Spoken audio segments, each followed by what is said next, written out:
Dahil sa nangyari kay Representative Acop, may mga kanya-kanyang reaksyon itong mga congressman, lalo na itong mga nakasama niya sa Quadcom, lalo na rin po si dating Speaker Martin Romualdez at hindi magpapahuli si Kiko Barsaga. Alamin po natin kung ano po yung, isa-isahin po natin kung ano po yung nagiging reaksyon nila. Pero bago yan, balik tanaw muna tayo dito sa panahon na ginipit si VP Sara dyan sa kamera.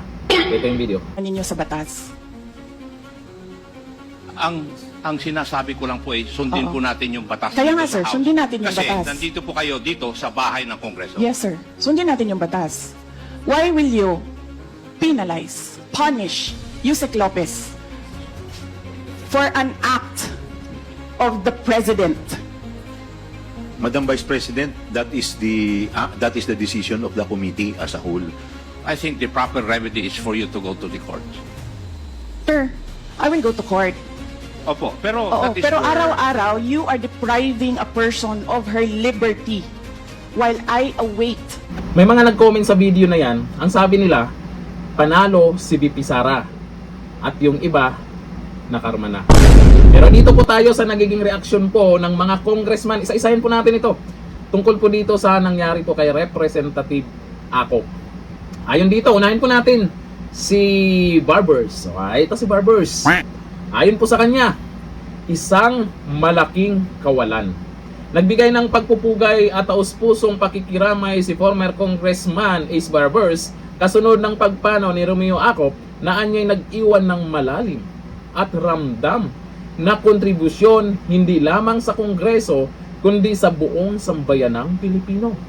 Ayon kay Barbers, isa si Acop sa mga haligi ng House Quad Committee kung saan malinaw na naipakita nito ang talas ng pag-aanalisa at matatag na paninindigan sa paghanap ng katotohanan at hustisya.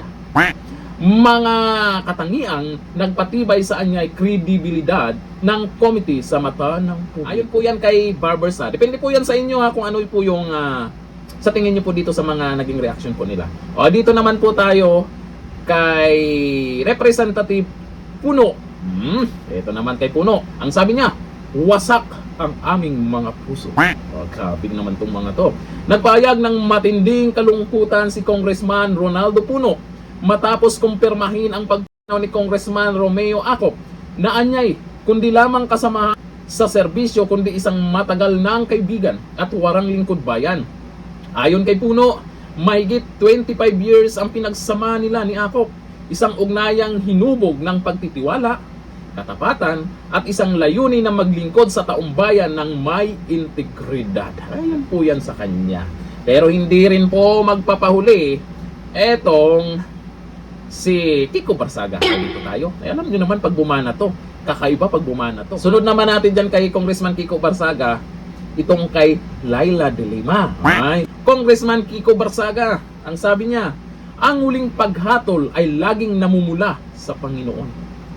Nagbigay ng mensahe ng pakikiramay si Cavite 4th District Representative Kiko Barsaga kasunod ng pagpanaw ni Congressman Romeo Acop na ayon sa kanya ay nagsilbing paalala sa lahat ng nasa kapangyarihan na ang tunay na hatol ay hindi mula sa tao kundi mula sa Diyos. Ayon yan kay Congressman Kiko Barsaga ha. Sa kanyang pahayag, hindi lamang pakikiramay ang inilahad ni Barsaga kundi isang moral na panawagan laban sa katiwalian at para sa tapat na pamumuhay, lalo na para sa mga lingkod pa. Para kay Barsaga, ang pagpanaw ni Acop ay hindi lamang pagluluksa sa isang kasamahan sa Kongreso, kundi isang malinaw na paalala sa bigat ng pananagutan ng mga halal na opisyal na ang kapangyarihan at impluensya ay pansamantala. Correct. Ngunit ang pananagutan ay pangmatagalan. Anya, ang ganitong mga sandali ay dapat mag-udyok sa mga nasa pamahalaan na suriin ang kanilang konsensya. Ang tanong, meron ba silang ganyan?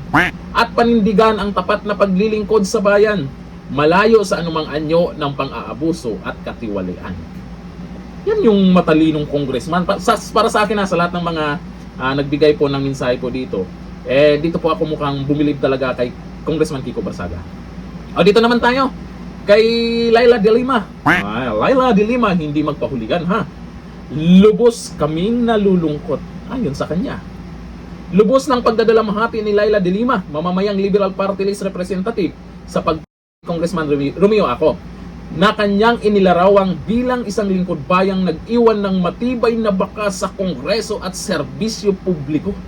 Ayon kay De Lima, hindi lamang isang kasamahan ang nawala sa Kamara kundi isang veteranong leader na nagsilbi sa bansa sa iba't ibang larangan, mula kapulisan, batas hanggang legislatura, nang may dangal at malinaw na paninindigan. Ay, ayon po yan kay Laila De Lima, ha? Binigyan din ni Laila De Lima ng bilang isang police general, abogado at mambabata, si Akop ay nagsilbi sa bayan ng buong husay at integridad. Isang pamantayang bihira ngunit mahalaga sa serbisyo publiko. Ayon po yan kay Laila De Lima. Pero, merong isa pa. Meron pa palang isa. Kasi dito po sa nangyari kay Representative Akop, may mga nagko-comment kasi akong nababasa dyan. Ang sabi nila, abante, abante, next, abante. May mga nagko-comment na ganyan, ha. Kahit saan pong media at sa mga nagpo-post kahapon, ay may mga nababasa po tayong ganon. Dito po, kay Representative Abante naman, ay, teka, nanalo ba to? Ako nagtatanong lang, ha. Nanalo ba to? Okay, ito po, ang sabi po ni Representative Abante. Ay, akala ko kay Laila De Lima yung huli. At meron pa pala kay Speaker Martin Romualdez. Titingnan din natin kung ano yung masasabi niya. Dito kay Abante muna tayo. Lubos akong nalulungkot. Pastor Benny Abante ni Representative Romeo Acop. Lubos na kalungkutan ang ipinahayag ni Benvenido Benny Abante Jr. sa pagpanaw ni Romeo Acop na hindi lamang umano kasamahan sa Kongreso, kundi isang prinsipyadong katuwang sa mga investigasyon ng House Quad Committee. Binigyang diin ni Abante na si Acop ay nanatiling matatag sa paghahanap ng katotohanan at pananagutan at hindi kailanman lumimot sa mga biktimang dapat pakinggan ng Kongreso. Ayon po yan kay kay Abante. Dito naman tayo kay House Speaker Martin Romualdez. At silipin din natin kung ano yung sinasabi din po ng bagong House Speaker. Ayan, titingnan natin yung mga naging reaksyon nila. Malaki ang kanyang ambag, hindi kailanman malilimutan. Ayon po yan kay dating Speaker Martin Romualdez. Binigyang diin ni dating House Speaker Martin Romualdez na malaki at pagmatagalan ang naging ambag ni Romeo Acop sa Kongreso, lalo na sa mahalagang gawain ng Quadcom. Kasunod ng pagpapang mababatas, ayon kay Romualdez, hindi matatawaran ang papel na ginampanan ni Acop sa mga investigasyon at pagdinig ng Quadcom. Mga prosesong naglalayong tiyakin ang pananagutan at palakasin ang integridad ng pamahalaan. Ayon po yan kay dating House Speaker Martin Romualdez. Siyempre hindi magpapahuli yung bagong House Speaker. Ito ang sabi po niya, siya ay malaking kawalan para sa sambayan ng Pilipino. Ayon sa kanya yan, ha. Binigyan din ni House Speaker Bujidi na malaking kawalan para sa sambayan ng Pilipino. Hindi lamang ang Kongreso at lungsod ng Antipolo ang nawala ng isang lider, kundi ang buong bansa.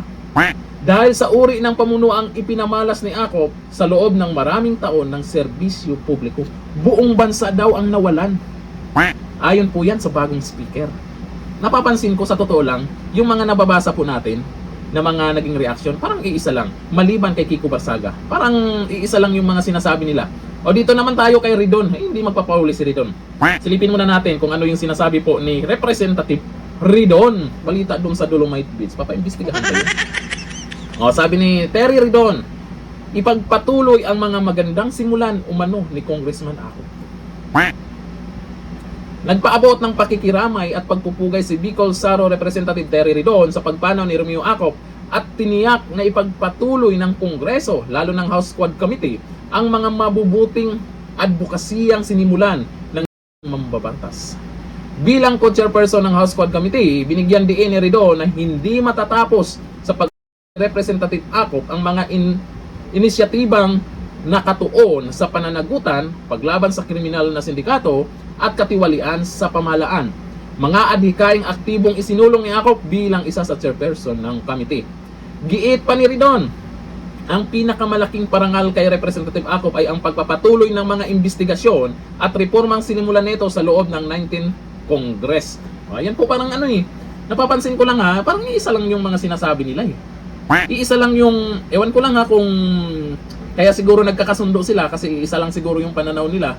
Sa tingin ko pero maliban dito po, kay Congressman Kiko Barsaga, siya lang yung naiba. Kayo, sinong congressman ang nagustuhan nyo dito sa mga nagiging pahayag nila?